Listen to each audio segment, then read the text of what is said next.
Parsha 101, Haftarah 101. This week's Haftarah is for Parshas Veschanan. Parshas Veschanan is always read on the Shabbos after Tisha B'Av, and so this Haftarah is always after Tisha B'Av. And the first words of this week's Haftarah is Nachamu, Nachamu, Ami. Take comfort, my people, be consoled. And that's why the Shabbos after Tisha B'Av is called Shabbos Nachamu, taken from the words of the Haftarah.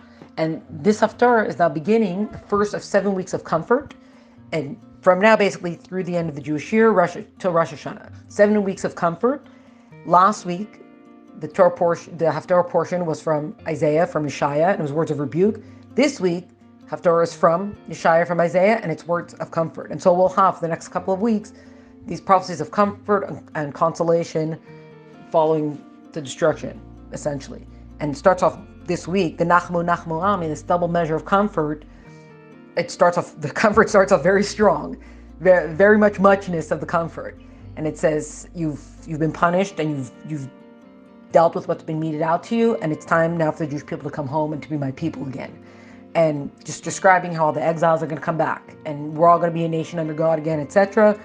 And all these arrogant people that they thought they were something, the arrogance is it just wilts, and all this kind of stuff. And, you might think that God, this vision that we have that everyone's going to come back, like how is that possible in this time that we live in?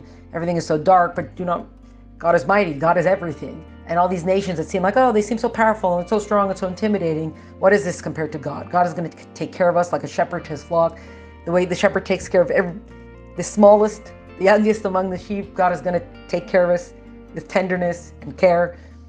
And it goes also, Yeshaya turns to the nations of the world. And he's like, you make your idols out of your wood and out of your metals, but has no one told you? Do you not know who is in charge of everything? And etc. continues in just the different vein of different descriptions of the comfort, and also these nations who think they're so great and so mighty, they are nothing before God. Do not forget that God has created the entire world, and God has set all into motion.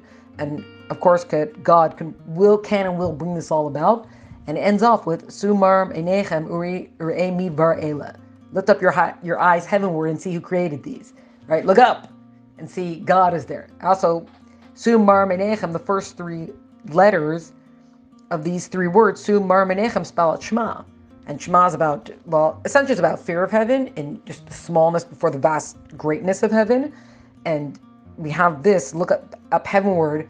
We look up at the sky, we look up toward the heavens. This should instill us with this sort of fear of God is so great and so vast and so much.